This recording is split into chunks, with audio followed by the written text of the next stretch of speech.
Hi అండి, welcome to Jyothi kitchen. ఈరోజు special recipe వచ్చేసి మురుకులు అండి. మురుకులకి మనం క్రిస్పీగా టేస్టీగా ఎలా ప్రిపేర్ చేసుకోవాలనేది చూద్దామండి. చిన్నపిల్లలైనా పెద్దలైనా చాలా ఇష్టపడతారనమాట. స్నాక్స్ లాగా తీసుకోవచ్చు. నేనైతే ఇక్కడ బియ్యం తీసుకున్నానండి. బియ్యము శనగపప్పు తీసుకొని పట్టించుకున్నాను అనమాట. ఎక్కువ రోజులు నిల్వ ఉంటుందనేసి 2 kg బియ్యంకి 1 kg పప్పు తీసుకొని పట్టించుకున్నాను. మనం అలా పట్టించుకోవడం వల్ల మనకి ఏమవుతుందంటే ఎప్పటికప్పుడు ఫ్రెష్గా టేస్ట్ బాగుంటుంది అనమాట. అందుకనేసి ఆ విధంగా పట్టేసుకొని మనం నిల్వ పెట్టుకోవాలి. ఇక్కడ కప్స్తో నేను 2 cups బియ్యం పిండి తీసుకుంటున్నానండి. హాఫ్ కప్పు నేను శనగపిండి తీసుకుంటున్నాను అనమాట. రెండు మనం కొలతతో తీసుకుంటే మనకి పర్ఫెక్ట్గా వస్తుందన్నమాట. అందుకనేసి ఈ విధంగా తీసుకోవాలి. రెండిటికి ఈ విధంగా వేసుకొని కలిపేసుకోవాలి.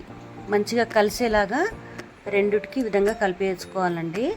కలిపేసుకున్న తర్వాత మనము అందులో వాము వేసుకుంటున్నానండి. 2 tablespoon వాము వేసుకోవాలి. వాము 2 tables వేసుకోవాలి. నువ్వులు మనకి కొంచెం ఎక్కువ పడుతుందండి. హాఫ్ కప్పు నువ్వులు వేసుకున్నాను. నువ్వులు మన హెల్త్కి కూడా చాలా మంచిది కాబట్టి కొంచెం ఎక్కువ వేసుకోవాలి. 2 tablespoon కారం పొడి యాడ్ చేసుకొని మనకు టేస్ట్ దాన్ని బట్టి మనం సాల్ట్ చూసుకొని వేసుకోవాలి. అలాగే మనం సాల్ట్ ఆయిల్ అండి, ఆయిల్ మనం వేడి చేసుకోవాలన్నమాట. వేడి చేసుకొని ఈ విధంగా అన్నిటికీ పిండికి కలిపేసుకోవాలి. ఫస్ట్ ఈ విధంగా కలిపేసుకోవాలన్నమాట. కలిపేసుకున్న తర్వాత మనకి వాటర్ ఎంత కావాలి అనుకుంటే మనం అలా చూసుకొని వాటర్ వేసి కలిపేసుకోవాలండి. మనకి ఎంత కావాలి అనుకుంటే అంత మెల్లిమెల్లిగా చూసుకుంటూ కలిపేసుకోవాలన్నమాట. ఈ విధంగా కలిపేసుకుంటూ మరీ మనకి లూజ్ కాకుండా మరీ గట్టిగా కాకుండా మీడియం కలిపేసుకోవాలని అన్నిటికీ ఈ విధంగా పిండిని మంచిగా కలిపేసుకోవాలండి. మనం ఈ విధంగా చేయడం వల్ల మనకి మురుకులు అన్నిటివి క్రిస్పీగా టేస్టీగా బాగుస్తాయండి. ఆయిల్ హీట్ చేసి వేయడం మర్చిపోకండి, అది మెయిన్ అనమాట. దాంతోనే మనకి క్రిస్పీగా వస్తాయి. మూత పెట్టేసి 1/2 hour రెస్ట్ ఇచ్చానండి. 1/2 hour మూత పెట్టేసి ఉంచేసాను. 1/2 hour తర్వాత మనం తీసి ఒక్కసారి కలిపేసుకోవాలి. అన్నిటికీ విధంగా పిండిని కలిపేసుకోవాలి. మంచిగా కలిపేసుకున్న తర్వాత మనకి ఇష్టమైన మనకి ఏ డిజైన్ అంటే ఇష్టమో ఆ డిజైన్తో మనం ప్రిపేర్ చేసుకోవచ్చు.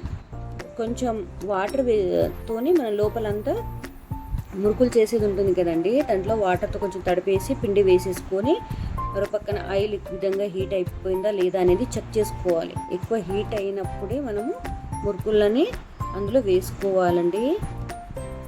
ఈ విధంగా మనకి నచ్చినట్టుగా మనం డిజైన్తో వేసుకోవచ్చు. మనం సిమ్లో పెట్టుకోవాలండి. సిమ్లో పెట్టుకొని 2 sides ఈ విధంగా తిప్పుకుంటూ ఫ్రై చేసుకోవాలన్నమాట. మంచిగా కలర్ వచ్చేంత వరకు ఫ్రై చేసుకోవాలండి. 2 sides మెల్లిగా ఈ విధంగా తిప్పుకుంటూ అన్నిటికీ మంచిగా ఫ్రై చేసేసుకోవాలి. మనం సిమ్లో పెట్టి ఫ్రై చేయడం వల్ల మనకి ఏమవుతుందంటే మురుకులు లోపల దాకా మంచిగా ఫ్రై అవుతాయండి. మనం ఒక టిష్యూ ఉన్న పేపర్లో మురుకులు వేసుకుంటే ఎక్స్ట్రా ఆయిల్ ఏమైనా ఉంటే పీల్చేసుకుంటుందన్నమాట. అలా వేసుకోండి. ఆయిల్ ఎక్స్ట్రా పీల్చేసుకుంటుంది, బాగుంటుంది. మళ్ళీ సేమ్ అదే ప్రాసెస్తో ఇంకొకసారి చూపిస్తున్నానండి. అలాగే వేసుకొని మనం 2 sides ఈ విధంగా తిప్పుకుంటూ ఫ్రై చేసేసుకోవాలండి. మెల్లిగా మంచి కలర్ వచ్చేంత వరకు ఫ్రై చేసుకొని అన్నిటికీ ఒక ప్లేట్లో వేసుకుంటే ఈ విధంగా రెడీ అయిపోయిందండి. మీరు కూడా ఇంట్లో ట్రై చేయండి. పిల్లలు పెద్దలు అందరూ చాలా ఇష్టపడతారండి. చాలా బాగుంటాయి. మీకు వీడియో కనుక నచ్చితే లైక్ చేసి సబ్స్క్రైబ్ చేయండి. మరిన్ని టేస్టీ